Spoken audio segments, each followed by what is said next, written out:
nasa kanila, sa kanya tong reading na to. Kasi general reading nga po. Hindi siya PK card, pero general reading. So, ibig sabihin, halo-halo yung illusion na nasasagot ng card kasi general reading nga. Huwag mong suluhin. Naintindihan mo? Ayan, pasensya na kayo kung medyo nagpaparinig ako ngayong araw na to. Kasi, meron kasi dyan na, meron kasing iba dyan na nanunood, napaka-bitter. Ayan, kung makapag-assume akala mo siya yung pinariringgan ng card. Affected siya masyado sa mga sinasabi ko. Pero, sa bagay, pasalamat ako kasi, kumbaga nadadala kayo sa mga yung mga sinasabi ko dito kasi nga, natatamaan kayo, ganyan. So, wag naman masyadong affected na, kulang na lang murahin nyo ko, ganyan. Hindi nyo naman personal reading to. Collective energy, so hindi mo personal. Nagigets nyo ba? Pag sinabing collective, halo-halong energy yung kinukuha ng card, hindi ikaw lang mismo. Okay, so pasensya na kung medyo ganito ako ngayong araw na to. So yung question natin ngayon at yung topic natin ngayon is about your future. Okay, kung ano man yung makuha natin, future mo sa career mo o future mo sa love life mo. Okay, so wag po kayong wag niyo ako agad pangunahan o wag niyo agad pangunahan yung reading kasi nga yung iba kasi medyo affected. Ayan, so doon po sa mga gusto magpa-book ng reading, magpa-book ng ritual o anuman diyan. So yun, may nagtatanong kasi sa akin, eto po kung saan pupunta. So eto po yung ito po yung legit na account ko. Okay? So dalawa po kasi talaga yung account ko, pero ito po talaga yung pinaka-active ko na account. Ito po talaga yun. So, may makikita kayo dyan 10 followers, pero pwede pang madagdagan yan kasi, nagka-count pa siya, ganyan. So, may nag-follow pa, nagsusubscribe. Ayan, so sa Facebook, ito yung account ko. Okay, so sa Facebook, dito nyo ako i-message kasi may sasagot at sasagot dyan. May sasagot at sasagot dyan. Kapag interesado kayo na magpa-personal reading, dito nyo po ako i-message kahit po sa YouTube. Okay? Kasi may nagme-message sa akin sa YouTube. Hindi po ako madalas mag-reply doon kasi dito po talaga ako active. Okay? So, dito kayo magpa-book. Kung gusto nyo po magpa-personal reading, magpagawa ng ritual o kung ano-ano man, so, dito nyo po ako i-message, okay? May sasagot at sasagot po dyan. Kung nagtatanong kayo kung saan yung YouTube account ko, eto din, parehas lang din naman ng name, okay? Parehas lang din naman yung name. Kung ano yung pangalan ko sa Facebook, yun din yung pangalan ko sa YouTube. So, eto po yung account ko sa YouTube. Okay, so yan yung makikita nyo, yan yung cover photo, ito yung profile photo. So, ayan po yung makikita nyo doon. Yan. So, ito yung account ko sa YouTube. Pero, kung magme-message kayo at gusto nyo magpa-personal reading o magpagawa ng ritual, so, dito nyo ako i-message. Okay? Pwede nyo naman akong tawagan kasi may contact number naman dyan. Makikita nyo naman dyan yung contact number ko. So, ito yung contact number ko. Yan po yung personal contact number ko. Pwede nyo po akong tawagan dyan. Yun nga lang, hindi po ako nagre-reading ng by walk-in o through call. Okay? Kailangan nyo pa rin po akong i-message sa Facebook page. Bakit? Kasi nandoon po yung price natin. Hindi ko po siya ma-isisend sa inyo through text kasi masyado pong mahaba yun. Ayan. So, kung interesado ka na malaman kung magkano yung pricing o paano magpa-book, so dito nyo po ako i-message. Kung tatawagan nyo naman po ako, sasagutin ko, pero hindi ko po siya maisisend sa inyo through text yung pricing kasi nga po, mahaba po yun. Kayo po yung mamimili ng price. Kung ano po yung pinili nyo, so yun po yung gagawin natin. Naintindihan nyo po ba? Ayan. So, yun nga po, sabi ko po kasi maraming nagtatanong, ma'am, saan po kayo pwedeng kontakin, ganyan-ganyan. So, sa Facebook page nyo lang po ako kontakin. Dito lang po. Dito lang. Ayan, dyan lang po nyo ako kontakin. May contact number dyan. Ayan. Di po ako nagre-reading ng by walk-in ha, at saka true call, hindi rin po. Video call, pwede. Face-to-face tayo sa Facebook Messenger, yan, video call o real-time video recording. Pwede ko kayong i-record kahit nasaan lupalo pa kayo ng bansa o ng mundo.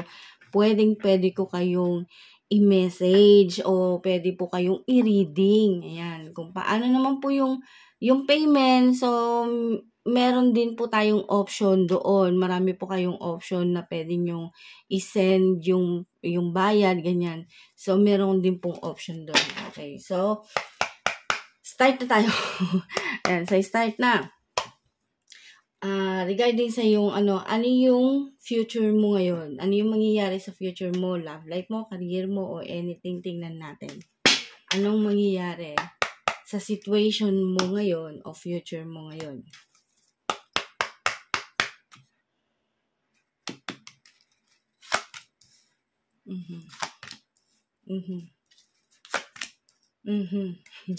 Oh my gosh.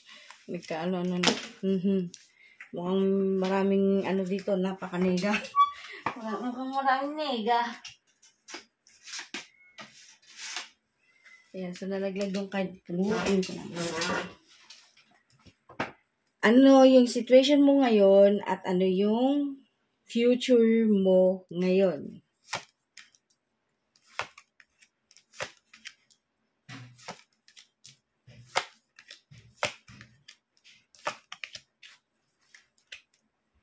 Okay, so some of you, may nakikita ako dito na medyo hindi maganda yung career sa situation nila, okay? So lahat ng sign nandito. Water sign, fire sign, earth sign, air sign. So nandito lahat yung sign. So sa nakikita ko sa situation mo, yung career mo hindi maganda. Okay? Hindi okay yung magiging career mo ngayon. Pero some of you, yung nababibe ko dito na masculine energy, very masculine energy, na magiging successful siya sa career niya, business, o kahit na anong klaseng business, at kung ano yung trabaho niya ngayon, napaka-successful niya. So, yung regarding sa financial niya, wala akong nakikitang medyo, yung gipit, ganun, wala akong nakikita. Unlike sa mga, hindi ko naman nila lahat, pero meron kasi ako nababibe dito na feminine energy na medyo alanganin yung situation niya ngayon regarding sa career niya. Okay?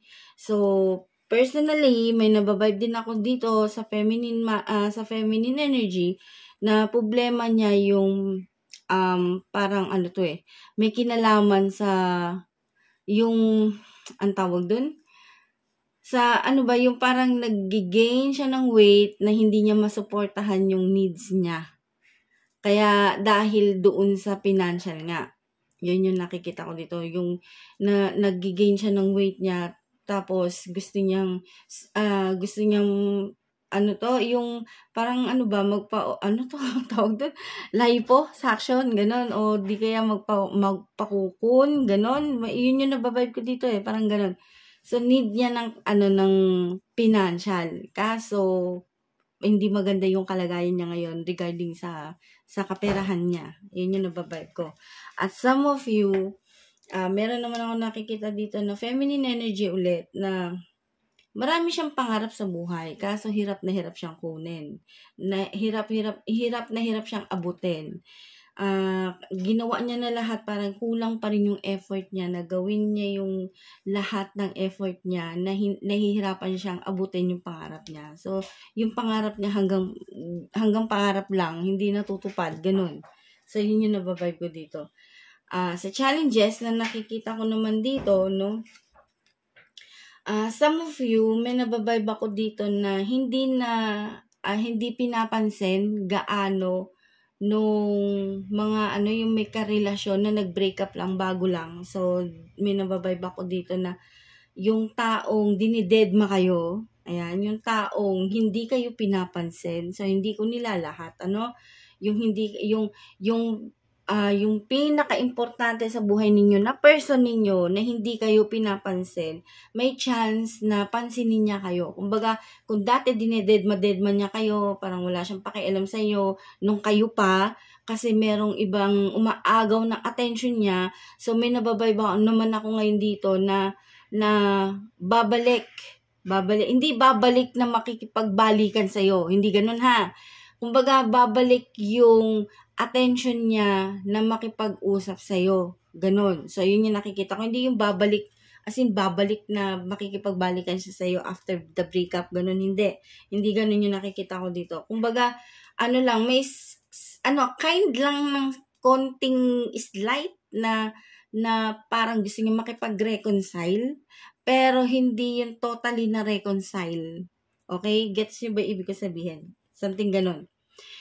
Kasi, etong tao na to, bukod sa may guilty siya sa sarili niya kasi alam niyang meron siyang nagawa na hindi tama sa'yo, may pagka-pride kasi to. Parang, ang naririnig ko sa sinasabi niya is, kapag ex na, hindi na binabalikan. Kumbaga, hihingi lang siya ng apology sa'yo, pero hindi niya sasabihin sa'yo na sorry, yung magsasabi siya sa'yo na sorry kasi ganito, kasi ganyan, gano'n. Hindi, wala kang maririnig sa kanya na sorry, pero mafe-feel mo na parang, parang gusto niyang sabihin sa'yo na sorry sa mga nagawa ko, pero hindi niya kayang sabihin. Bakit? Kasi pride ang umiiral sa kanya. Kumbaga, ayaw niyang aminin na meron siyang pagkakamali sa'yo. Ayan. So, dahil nga sa nakikita niya na medyo nag-i-improve ka na sa sarili, gumaganda, sumisexy, tapos, nag-iba yung, kumbaga, merong nag-iba sa buhay mo, dun siya na parang na-trigger. Alam mo yun? Parang siya na-trigger na, ay, ganito na pala siya ngayon. Ganon. So, hindi naman siya nakikipagbalikan. Kasi may nababibe ako dito ng third party. Okay? So, hindi naman siya nakikipagbalikan totally sa'yo. Kumbaga, parang gusto niya lang ulit na bumalik yung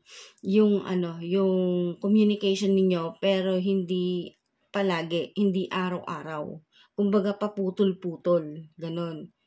Yun yung, kumbaga, nagbe-baby step siya. Ganon. Yun yung nababibe ko dito. So, sa advice, sa nakikita ko naman dito, etong advice, sa advice, may nababibe ako dito na masculine energy na nakarelasyon ninyo na hindi pa ready maging tatay.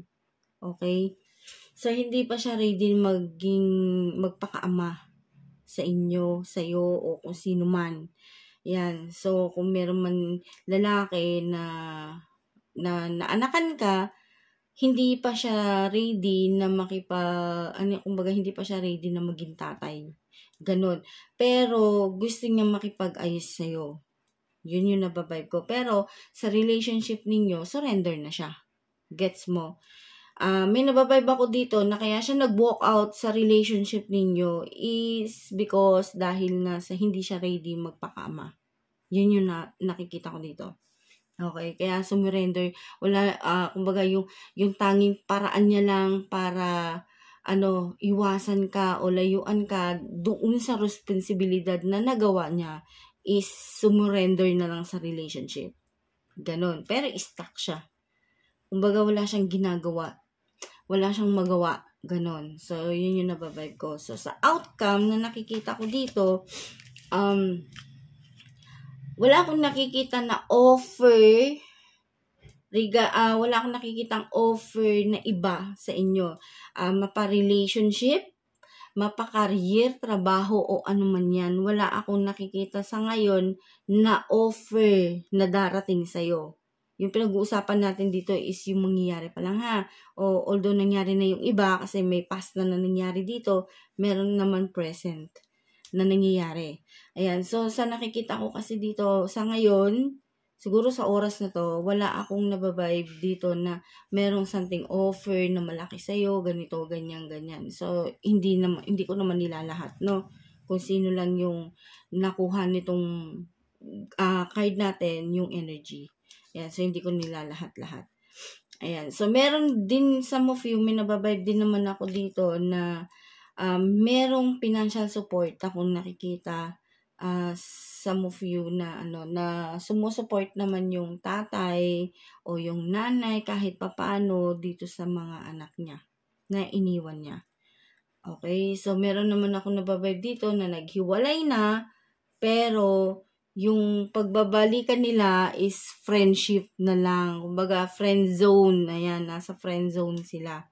Yun. So, yun yung nababibe ko dito na mangyayari. Pero, sa kabilang banda, may nababibe ako dito.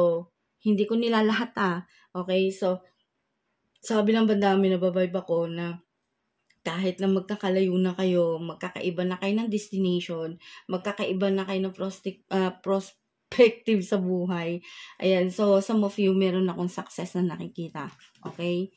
Pero, meron din ako nababibe dito na yabang niya lang, ganun, pero hindi naman pala totoo yung mga sinasabi. So, meron din ako nakikitang ganun dito.